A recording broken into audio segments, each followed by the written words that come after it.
Hi, welcome everybody. Welcome to the fourth episode of Research Meets Open Source. Research Meets Open Source is a webinar organized by the Research Eclipse department, which the aim is to focus on one open source project and one research project. And the intention is just to foster collaboration between the researchers and the industry experts working on open source projects. So before we proceed, we would like to go through our previous episodes.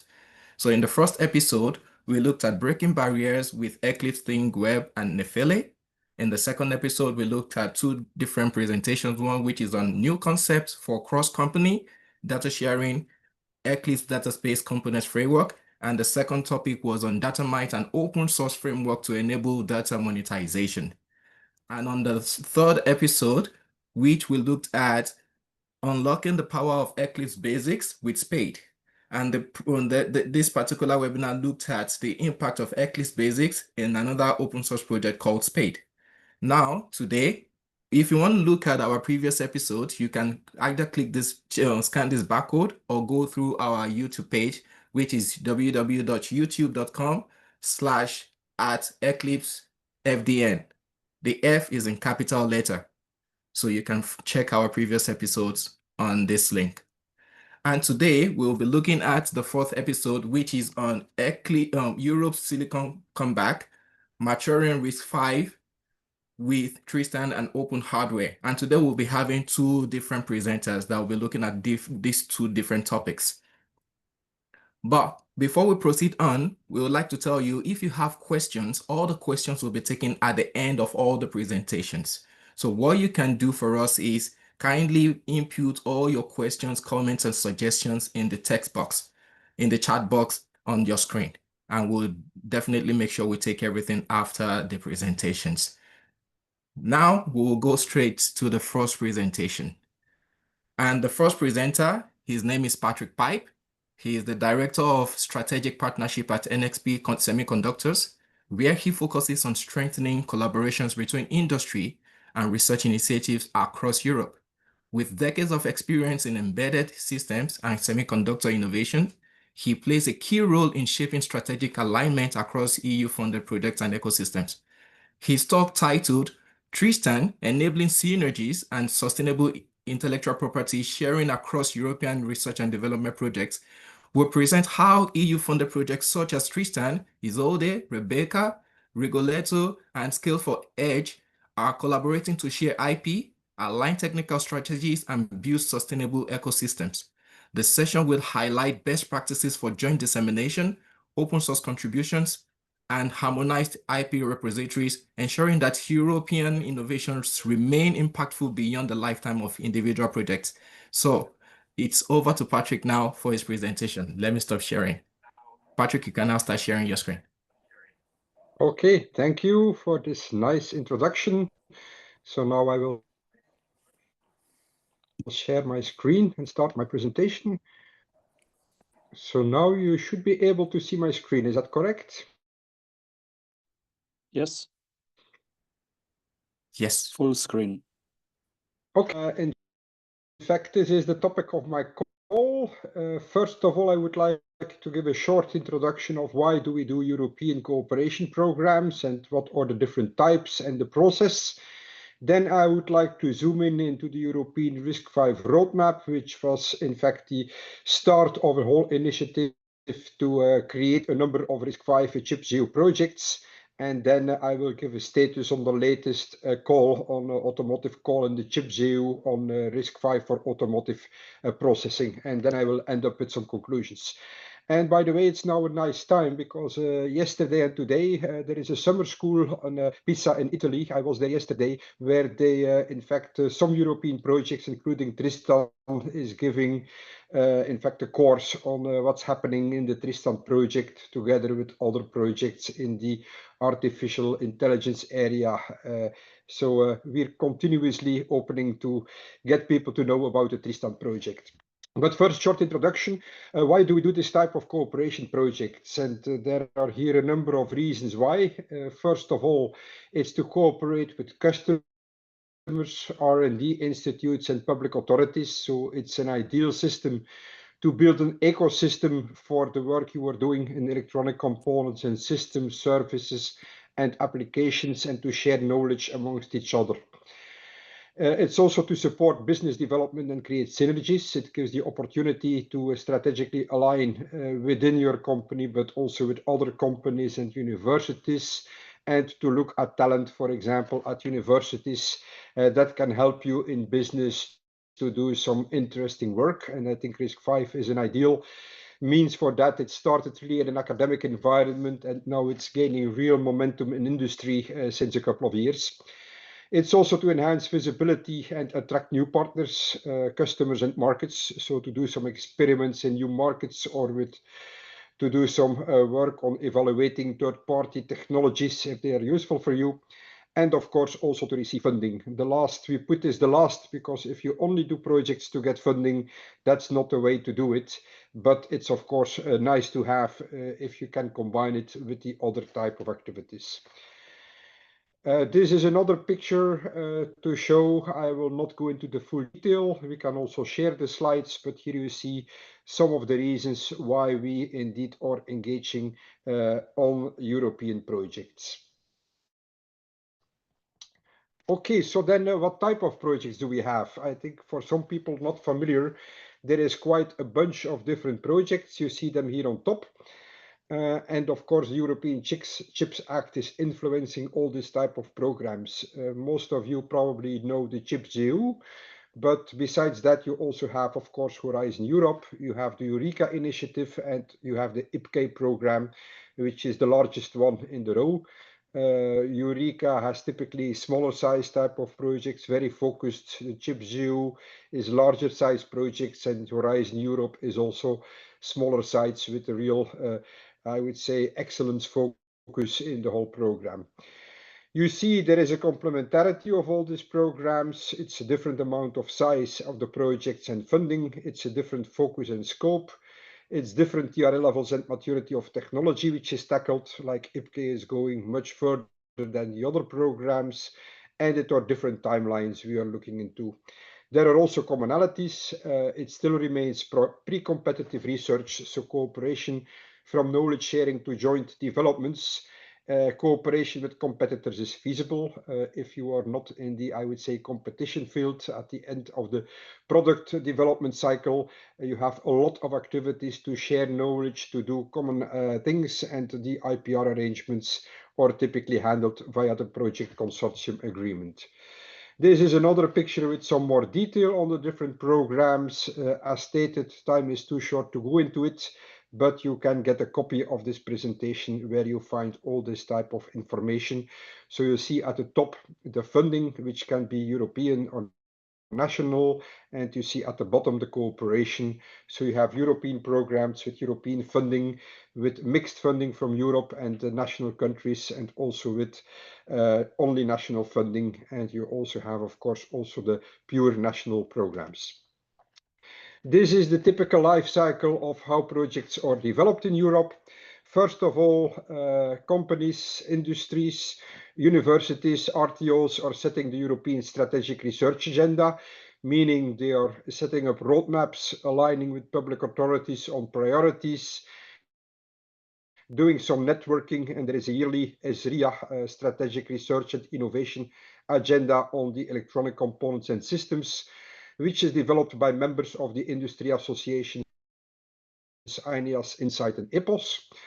We also have special reports, like we made a special report on a roadmap for RISC-V.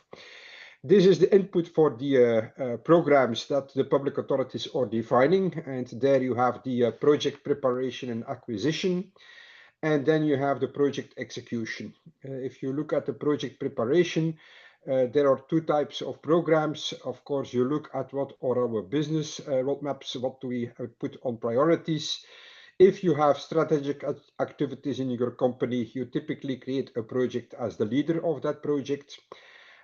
We call it opportunistic. It's not the right word, but I didn't find anything better so far. So if someone has a better word, but I would call it less strategic activities, then you can join as a regular partner. And then, of course, you go to brokerage network events to find other partners to create a new project. Project execution, of course, very important is the professional project management and the importance of the project consortium agreement to arrange the IPR amongst all the partners. For those who are not familiar with the industry associations, we are three: INEAS, INSIDE, and EPOS, and they are all focusing on specific activities like INEAS on, as already mentioned before, Bosch, Accelera, Plan V, ETH Zurich, Fraunhofer, and the Barcelona Supercomputing Center. But we also received feedback from a large number of companies, as you see below on this document before it was released. Why did we make it? We really wanted to consolidate and strengthen Europe's leadership position in the automotive electronics sector, with also a spin-off to other sectors. That's important to know. We wanted to have a strategic autonomy in Europe, from the design towards the manufacturing of RISC-V based systems. We want to build a reference hardware platform coupled towards an open software-defined vehicle ecosystem. Of course, open source instruction set architectures are key in this type of developments, and the development of open source IP blocks, and standardization and collaboration in automotive and industrial applications. We found out 4 main focus areas. One was the scalable RISC-V automotive control processors. Then we have the high performance application processors. We have accelerator IP blocks, and then we have non-computing elements like memories, interfacing, etc. And we also developed a number of milestones from Q2 2027 till Q4 2034, which range from IP elements to full processor solution and tools. This is a summary of the roadmap. It's quite a lot of information on this slide. So you see the different colors again, the controllers, the application processors, the accelerator blocks, and the system integration. You see a number of key milestones, and of course they will be used to develop this type of complex processor cores to be used in real life testing of vehicles, and also to be used, for example, in the projects which are oriented towards chiplet integration, where we want to develop a RISC-V processor that can fit into this chiplet type of architecture. This is a more detailed picture of the different developments on the roadmap from 25 to 2035, together with the milestones. And here you see the list of milestones, which are both silicon milestones as well as other milestones. So this roadmap, in fact, served as a roadmap for different types of projects. We are currently in a new project, which is in the current CHIPS EU call 2025. I will come back on this. It's called Turandot. So the PO, we got positive response, and we can start preparing the FPP till mid-September.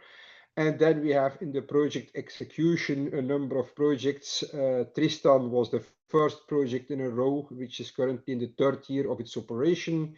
Isolde is in the 2nd year, and Rigoletto, we had the kickoff beginning of July. There were also some other projects mentioned, like Rebecca. We are not involved directly in that one, but as stated, we are also building links. Like in July, we have a meeting with representatives from Tristan, Isolde, and Rebecca to align, to see what we are doing, to see if there are potential areas to work together or commonalities, and also to see the complementarities of the projects. Now I would like to zoom in into the Tristan project.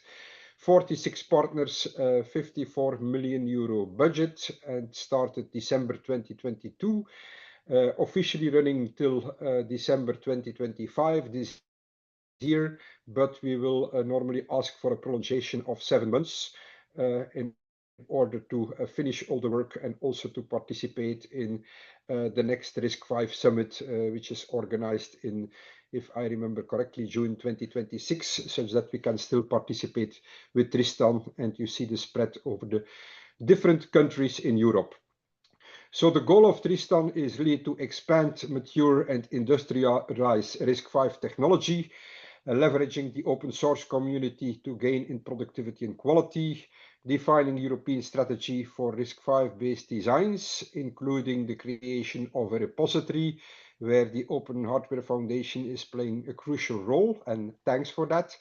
And then we also apply a holistic approach covering not only hardware developments, but also electronic design automation tools and a full software stack, and also expose a large number of engineers to RISC-V technology. That's why we participate in the summer schools, where we also build relationships with universities to further strengthen the adoption of RISC-V in Europe. These are the objectives and the expected impact on the project. So we want to do some processor development. We want to build an ecosystem of industrial quality building blocks, which are used in different industrial designs. We want to set up a whole infrastructure, including software stacks and EDA tools. We want to have vendor independence. We want to create an active EU open source hardware community. And that's also where we work together with the open hardware community and where we are looking at the CVA6 repository to really get this industrialized and in use by different players within Europe. We want to focus on interoperability, pre-certification, and validation. So this is the type of work we are doing, covering on basic hardware building blocks, software developments, and domain-specific features connected via the EDA tools to build silicon on chips for different application domains, as mentioned here on the slide. So, of course, if you have TRISTAN, you need Isolde, and this will move us into another dimension. If TRISTAN and Isolde meet together, they move into a next generation and a next dimension. The Isolde consortium is 38 partners, 42 million euro, started in May 2023, and is led by Infineon. And here you see the spread over Europe. And if you look to TRISTAN and Isolde together, oops, I'm too fast. Then you see we are spread almost over the whole of Europe, with some countries which are not covered, but most of them are covered by the two consortia. So TRISTAN and Isolde are both the starting points for creating a European ecosystem of RISC-V and open source. So we want to make sure that RISC-V CPUs have no functional disadvantage compared to other solutions in the market and are able to build really competitive architectures. So we want to cover both low, mid, as well as high-end platforms for different strategic application domains in Europe. And these are mentioned below, ranging from automotive and mobility, which is priority one, but also covering industry, energy, review project, which is on its way, Rigoletto. The kickoff was on July 1st, so we don't have yet the real presentation about this, but it's a project of 64 partners, a real big project spread over 15 countries in Europe. And in fact, the goal is really to build a new RISC-V automotive ecosystem, at least to get a kickstart for it. For building a next generation high performance automotive processors together with a number of accelerators. So this project is paving the way for a follow-up project, and that is in fact defined in the call of 2025, where President Ursula von der Leyen launched the strategic dialogue on the future of the European automotive industry, where she wants to make an inclusive and collaborative process aimed at addressing critical challenges in this area. Then Henna Vikkunen has in fact stated that he wants to focus on technological and digital innovation, and he wants to focus thereby on autonomous, connected, electric and service-oriented vehicles and bring together all the representatives from the automotive industry and their value chains, so the tier ones, the tier twos, but also the social partners and representatives of civil society. And they currently define an action plan towards this innovation in the automotive sector, which consists of 4 elements: the European digital vehicle and software-defined vehicles, So that's the area, of course, where we are most interested in. And also the second one, of course, the automotive hardware and critical technologies. Then also data access and pooling for automotive, including AI, and then regulatory simplification. So in fact, in the call text, they have indicated that they want to have an overall ambition of developing in-vehicle demonstrators capable of peta-ops operations and taped out on leading-edge processes. Thereby, they want to focus on the high-performance RISC-V real-time and application processors, AI and ML automotive accelerators, system integration and interfacing, software tools and libraries, collaboration with software-defined vehicle initiative, and do the necessary benchmarking and quality assurance. Of course, we need to align and build further upon projects TRISTAN, Isolde, Rigoletto, and also the high performance computing program. And the overall budget available is 80 million euro to be complemented with budgets of the national public authorities. So we submitted a proposal called Turando, and the next step is to really go into FPP submission. Of course, I cannot say what exactly we are doing in this project because it's still confidential. It's still not submitted, so we cannot give any further details than what is available in the call text. So to conclude, we see in Europe that we are on the right way to go. If you look to the value chains, you have the OEMs tier ones, you have a number of software and silicon partners, and you have the silicon partners at the bottom. So it's the OEMs from the top, the tier twos, and the IDMs from the bottom. And of course, the tier one playing a role. We see OEM and tier twos getting closer together. So there are challenges for system integration in the future. It's important to manage independent hardware and the software supply chain, although you will never be able to do a complete independence, but it's as independent as possible. And of course, you have to be able to integrate multiple software applications onto a CPU. And if you look to the left side, there are two projects called HAL for SDV and Federate, which are currently running in the software-defined vehicle area, meaning it's with OEMs and the software partners mainly, and some silicon partners are involved, like we are also involved from an NXP side. And then, but as stated, also working on some OSs, hypervisors, some software tools, and of course also on the EDA technology to integrate everything together. We have two new projects which have been approved and starting Rigoletto in the hardware field and shift to SDV in the software-defined vehicle area. And we have a project in preparation which is called Turandot. So that ends my presentation. And so I give back the floor to the moderator. Yeah, thank you very much, Patrick, for... Hello, Patrick? Oh, could you please stop sharing? Yes, I'm still there. I just stopped sharing. No problem. Okay. Okay. Yeah, thank you very much for your presentation. I believe people would definitely have questions to ask. And so I employ everybody to send in your questions so we can all treat this at the end of the presentation. So now moving on to the second presentation. The second presentation will be presented by Florian Wohlrab. He likes being called Flo. And Flo is the CEO of OpenHW Foundation, an international not-for-profit organization dedicated to curating and maintaining high-quality industrial-grade open-source RISC-V cores. He is also one of the first RISC-V international ambassadors. Before leading the OpenHW Foundation, Flo was the head of sales for a commercial RISC-V provider where he took care of the markets in Japan, Europe, and Middle East. OpenHW Foundation hosts and curates high-quality open-source RISC-V cores on its repositories. These cores are also leveraged by TRISTAN and other EU-funded projects such as Isolde. OpenHW is also an active partner in TRISTAN and the Rigoletto project. His talk titled OpenHW for TRISTAN, How We Collaborate on High-Quality Open-Source RISC-V Cores, will give an overview of what OpenHW hosts and how this collaboration is happening, plus what OpenHW contributes to RISC-V. So, Flo, the floor is over to you. Thank you.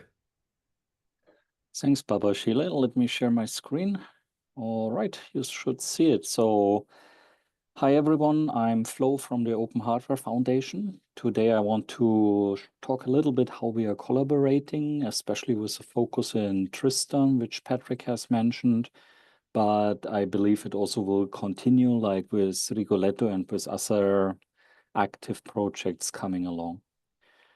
For today, I was thinking I give a first overview about the industrial grade, what we do, what does it mean for Europe. I tried to make it a little bit more interactive with examples.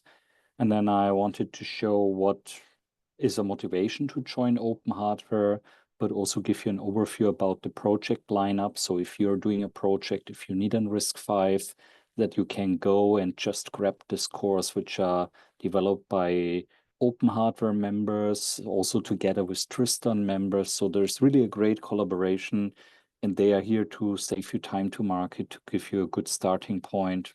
Go and get them. But let's start what industrial grade open source RISC-V course mean for Europe, kind of case study.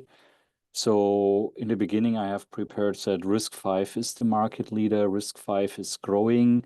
It's addressing a lot of challenges which we had, and these challenges are addressed by having an open source solution which enables faster development and improved interoperability. It is also said and true that there are more and more RISC-V cores shipped by a lot of major players, including NXP, for example, but also many other European companies and, of course, international companies. Having that said this, what TRISTAN stands for, I wanted to mainly point out what OpenHW is doing in TRISTAN. And what we are doing here is we provide various RISC-V cores, so from deeply embedded to the microcontroller level and up to application-ready cores, which you can get on our open source repository. Let's have a few examples what you could find on the repository and also what partners do. First, I wanted to start with an Core 5 MCU example. That one you can go to the OpenHW GitLab, which is free, and you can download this full example. So you have the RISC-V core on the right side. You have some DMA, you have various GPIOs, and you can go and can download this whole thing, can play with it, can put it on an FPGA. We actually went a little bit further. One of our members and supporters is Global Foundry. So they kindly put this on a chip for us. We made it together with members and made a test platform where you really can also test this chip. All right, then looking a little bit more with a focus to Europe, because there is often a question, does European companies really use open source? Who is really using this in real products? The first example I have here is Accelera AI, a Netherlands-based company, but with offices all over Europe. They make some super cool edge AI.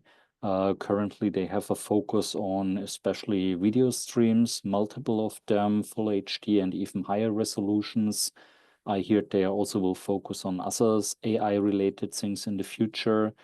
There is really a low power HI, and what you can see here, there are RISC-V cores controlling this kind of processing elements, and this RISC-V cores are also within the TRISTAN project and from OpenHW. And you can see there is a first example that is shipped in volume. It is used in real-world examples. And for me, Accelera is a European unicorn. So I just encourage you, if you think about starting your company or if you have a company already and you will need some silicon things you're doing, consider RISC-V and then look at the OpenHW and just jumpstart your time to market. Then another example, and that is also really cool, that goes into automotive. So in the TRISTAN project, we have Bosch. They are working with the CVA6, which also Patrick has mentioned before. The CVA6 is an application-ready core. That means you could run Linux, for example. And Bosch had this within the TRISTAN project, really cool project where they take this advanced driving assistance system and modified it to make sure that you can have a RISC-V alternative.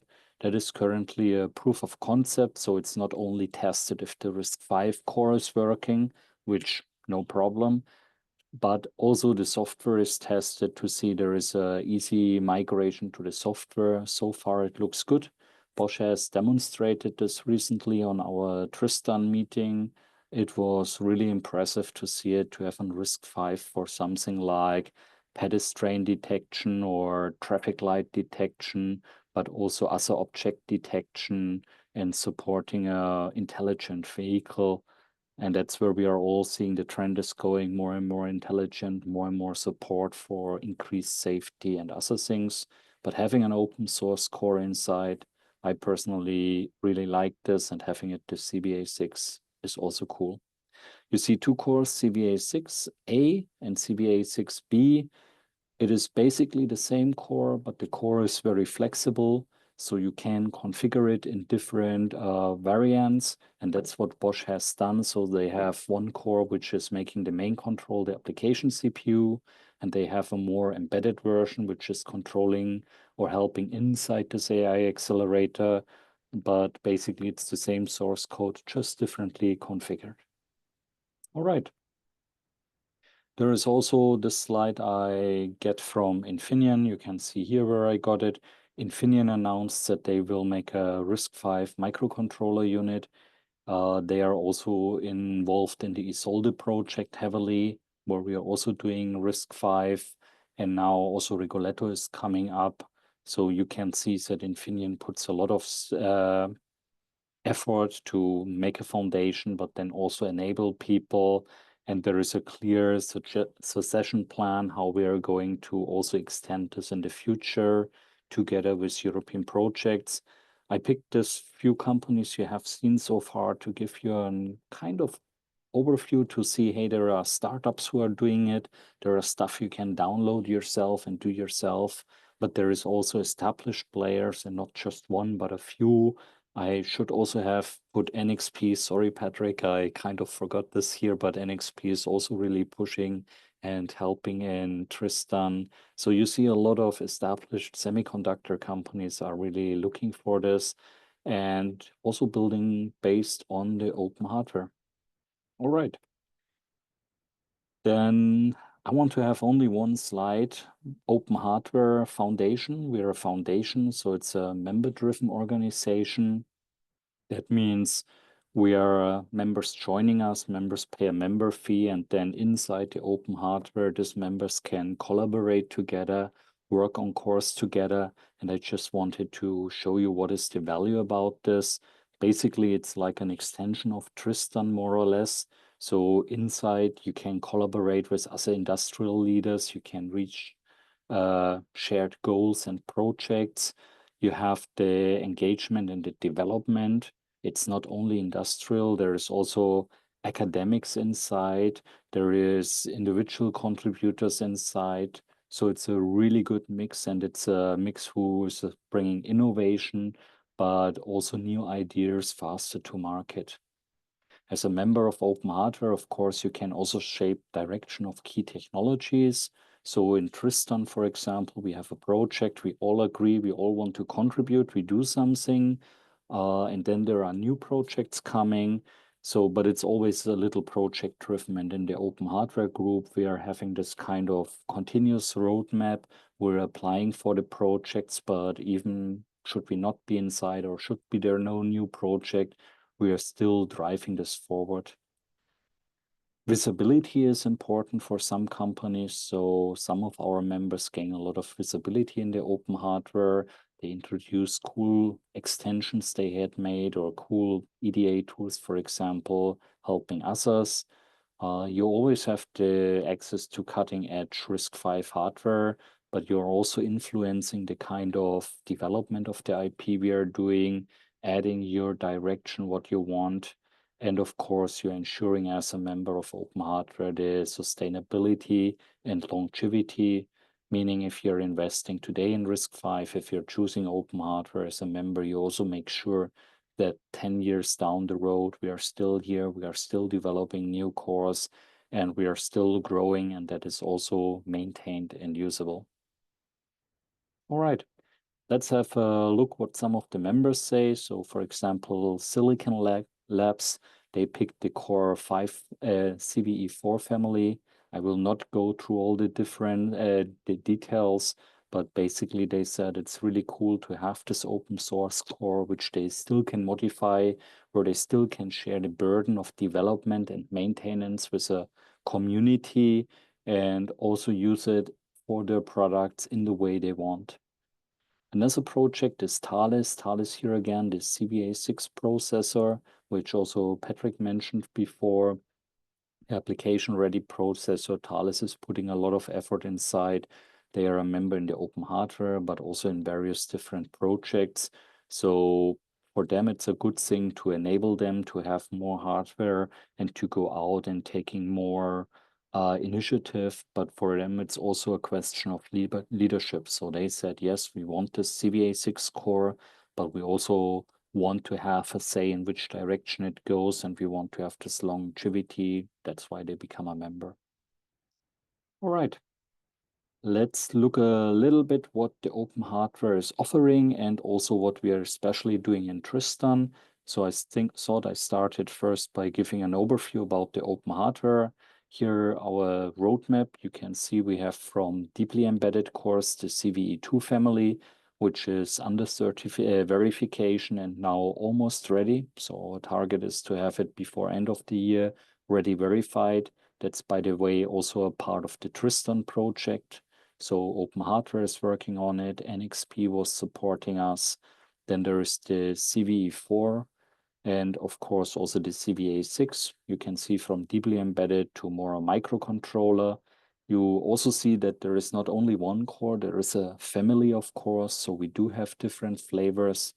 And then there's the Ariane core, the CVA6. The CVA6 also got different flavors. In between, there is a CV Volley. It's also an application-ready core. We will introduce more about this in the RISC-V Summit in North America. But basically, it's a fully certified core with vector extension. So really cool. And there is also a textbook to it. And there is one more core, which I have not here, but this core is optimized for FPGAs. It's called CVA5. So if you look for FPGAs, CVA5 could be your core. All right, that's the roadmap, what we are offering, what's the performance roughly. And then let's look what we are having. So the main offering of open hardware is this RISC-V cores, where we have a family of different cores. The cores are licensed under the Apache 2.0 or a SolderPad license. SolderPad is an extension to the Apache license, just defining some hardware things. But Apache 2.0 is really cool because it's a permissive license. That means you can take it, you can modify it, you can make a product out of it, you can sell it, you have all the freedom you want. So that is really, especially if you're planning to build a product on it, really important. The core itself is system Verilog to ensure it's working with all the industrial tools and are following what is currently, I would say, a quasi-standard in the industry. A lot of designs are in system Verilog nowadays for chips. Sure, there's some VHDL, but system Verilog seems to be the majority. The core is nothing without test benches. So we are also providing the UVM test benches that works with a variety of different tools, commercial tools from the big three vendors, but also other tools. And of course, it's also supported by open source tools. A lot of this tool support comes from our members. So the more members we have, the more different tools, the more better it is tested. It's really a win-win situation. On top of this, we also have software. There are the basic compilers, mainly LLVM and GCC, which is supported. But then there are also real-time operating systems. For example, ThreadX, Eclipse ThreadX, which is a safety certified real-time operating system, fully open source, but also FreeRTOS, Zephyr, and many others are supported. And then for Linux, for example, Red Hat is a member of Open Hardware.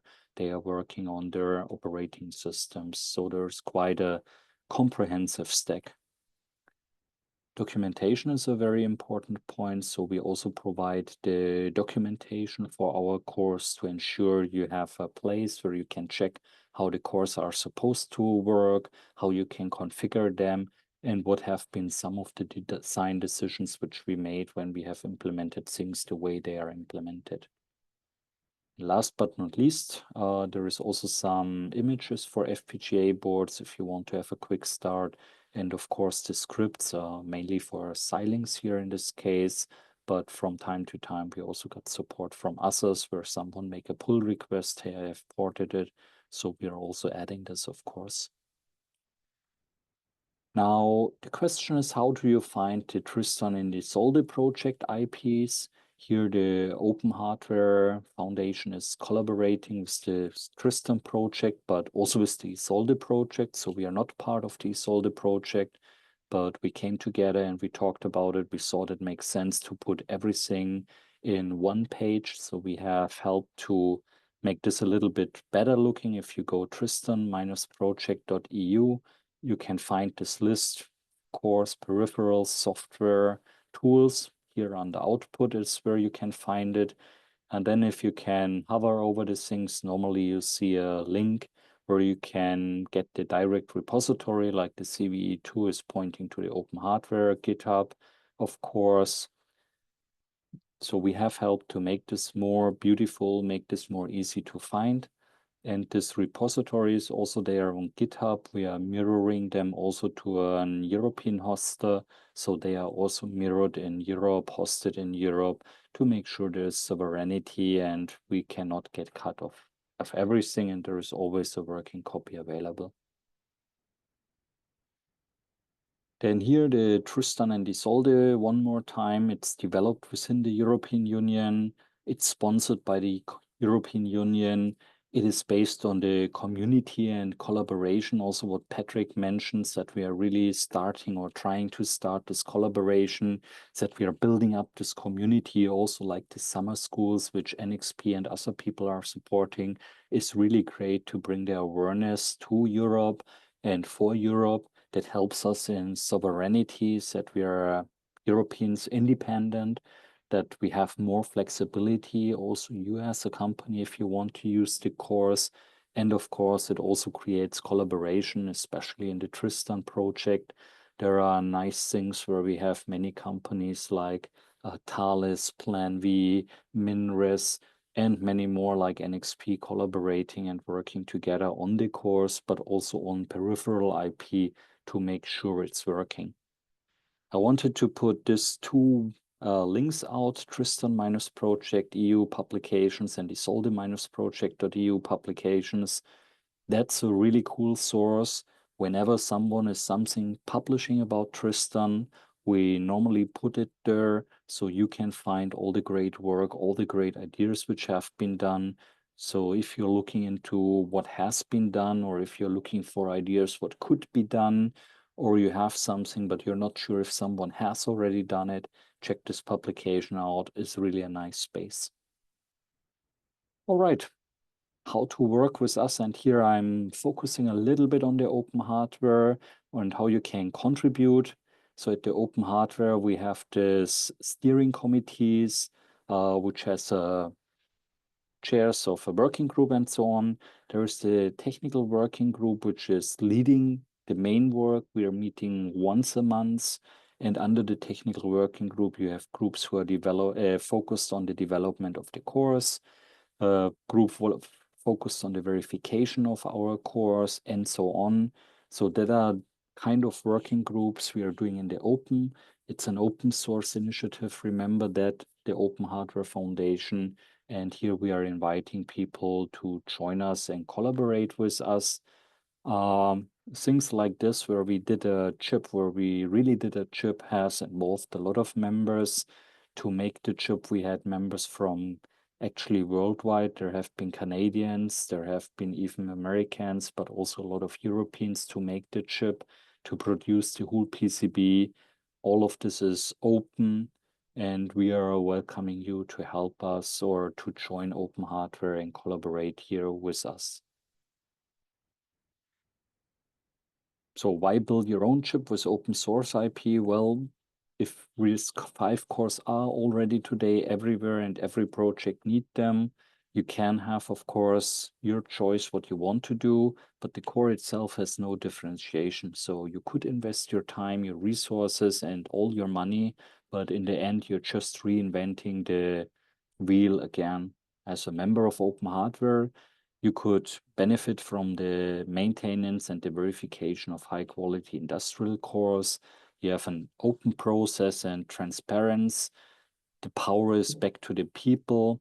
And also what I personally like is this collaboration and innovation between industry, but also academic, where we really work together. What we also see not only in the TRISTAN or Isolde or Rigoletto project, but also in other projects where new ideas come and where we are having new IP usable to members because of this collaboration. The cores are fully open source, RTL verification, but also documentation. So welcome to check it.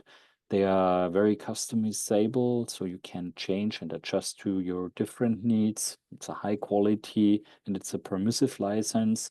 And in the Tristan project, Open Hardware joined because we thought we can make this course a corner of the European sovereignty, providing from deeply embedded to application-ready cores a variety of IP which can be used by people, by companies, by hobbyists, by academics to do more research, come up with cool new ideas. So we welcome you to join the Open Hardware.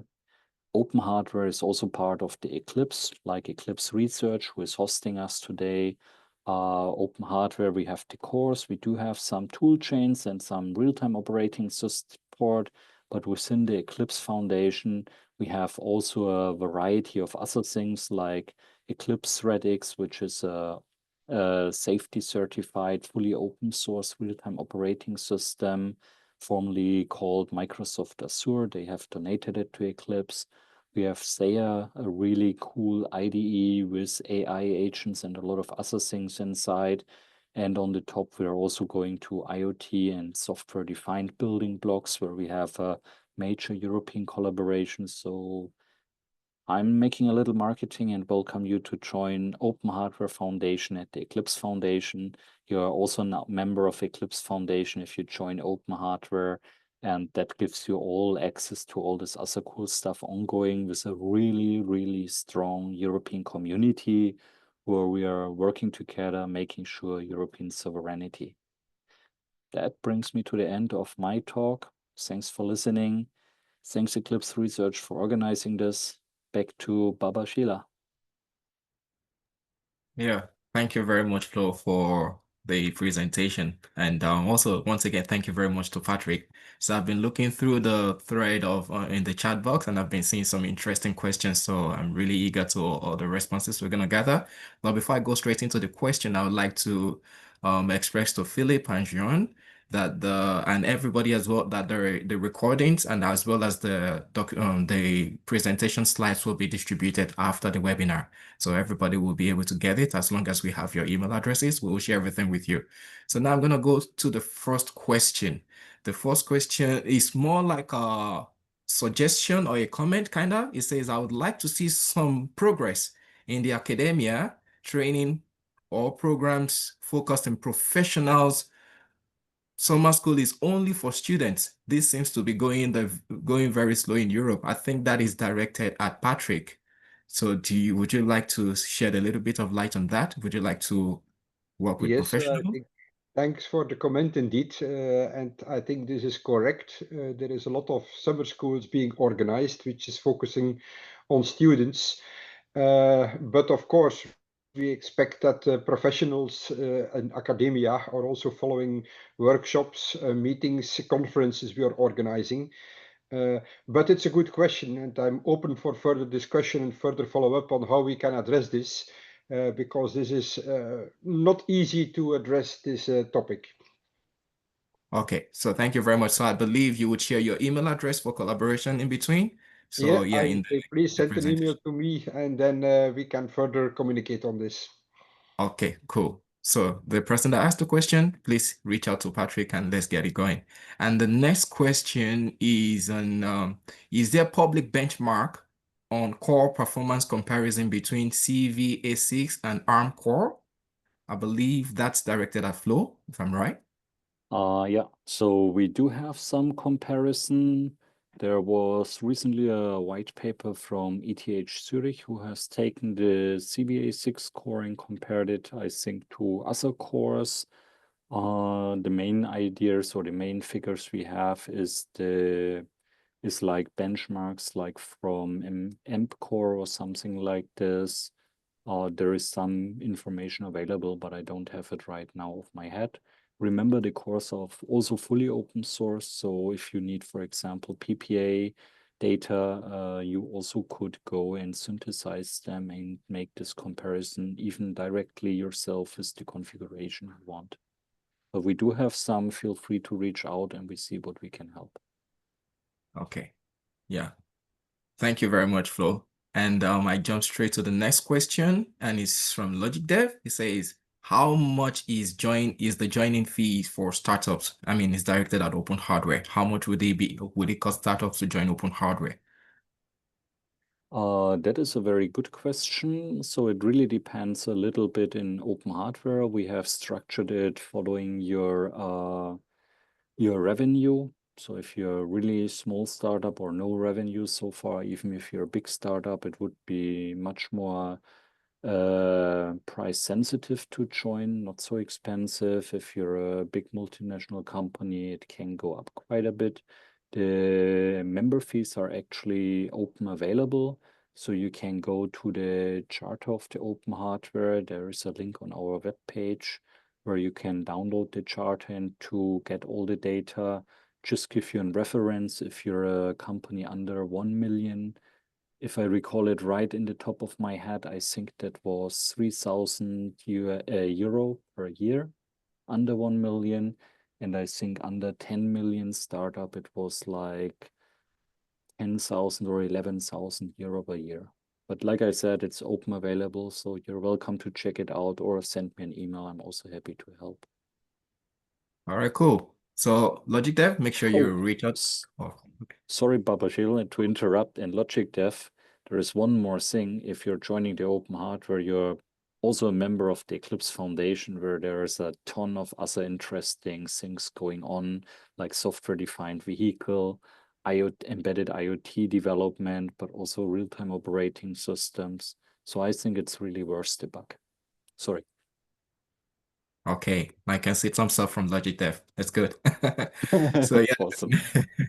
Next question is the CVA6 plus SoC plus Linux reference design already fully supporting the Nexus A7 board? That's too much technical questions. I think that's for you, Flo. Oh, yeah. So the Nexus Xilinx board, I'm not sure if it's supported. We are working currently to have the core supported in the Amazon cloud, on the FPGAs in the Amazon cloud. So here we already have a first Linux booting up with 4 cores. One core supported on the Nexus board. I think it should work. There is a Yocto branch you may need to check out. So Yocto would work. And then it really depends which kind of flavor you're putting on. I remember Ubuntu from Canonical was also having some boot up, and also Fedora, I think. But if it works out of the box on your FPGA board, the Nexus, I'm not sure. Always depends a little bit. We know that in general, the Linux is booting, and the CVA6S Plus is actually an enhanced version, which we will also work heavily on in Rigoletto. So the CVA6S Plus is booting. It's okay, but it's not fully verified. And that will be one of the jobs we are doing in Rigoletto and as open hardware, and also making it a little more for the automotive world with dual lockstep, for example. Okay. Thank you very much, Flo, for the clarification. And I don't know, maybe you want to clarify the other minor comment by Jean-Marc, about the minor comment on Siemens Mentor Oh, being Siemens EDA. Would you like to just shed a little yeah. light on that? I have to apologize for this. So Mentor was an American company. They made cool EDA tools. They got bought by Siemens. It's now Siemens EDA. Before it was Siemens Mentor. I definitely have to update this in the slides also because it's happening already a bit ago. So apologize for that slip. Yeah. But cool company. They are also part of the TRISTAN project, by the way. They are also supporting us. For example, they are a member of OpenHW. They provided a license to the OpenHW stuff. So we are also using this for access to commercial tools, but also Synopsys is supporting us with a license. So yeah, cool company. Thanks, Jean-Marc. And sorry for that. I fully agree with you, Flo. Sorry, Patrick. That is really, I should not have had it let in, but. All right. Thanks, Jean-Marc, for pointing that out. And the last question, unless anybody has any more question, the last question is, what's the status of CVA6S or CVA6S Plus? Flo. Sorry, can you repeat it? What is the status of CVA6S or CVA6S Plus? What's the status? Oh, Bosch actually has made a implementation of this, so it should be already used, or parts of it should be used. The whole core itself is not fully verified, so you can use it already. But especially in Rigoletto, it will be, we will work on the verification part of this. And I just saw in the chat also Nicolas Tribier from Bosch France has pointed out, hey, Nicolas, he is also joining our meetings at OpenHW and helping on the CVA6S Plus. He has pointed out a really cool paper where you can see some performance of the CVA6S Plus and how it's performance. So for the status, you can already play with it, but it's not fully verified. We know from companies who are putting it already in projects and doing more verification by themselves. Part of it is also contributed to OpenHW. At least one company I'm aware of it who has done it. So it's ongoing, but if you really need peace of mind, the full verification part of will be done in Rigoletto. Yeah, cool. Thank you very much, Flo, and thank you very much, Patrick, for your contribution to this webinar and also for your cool presentation. I believe everybody has been able to learn one or two things about the cool works you guys are doing and how to join what you guys are doing to contribute as well. So thank you. I don't know, maybe anybody has any other further question, comments, or suggestions. If not, I would like to reiterate one more time that we would share the slides as well as the recordings for everybody, and they would also be on our YouTube page on research, Eclipse FDN at Eclipse capital F, small letter D and N. You can check them out on our YouTube page. And yeah, also we'll be updating our research from our Research Eclipse website, so you can also find all the previous webinars on it in this coming week. Thank you very much, guys, for your time. And once again, I wish you all a very, very good day. Thank you very much. Bye. Bye-bye. Thank you, everyone. Bye. Bye. Thanks, Thank you. everybody. Bye, Florian. Thanks. Bye.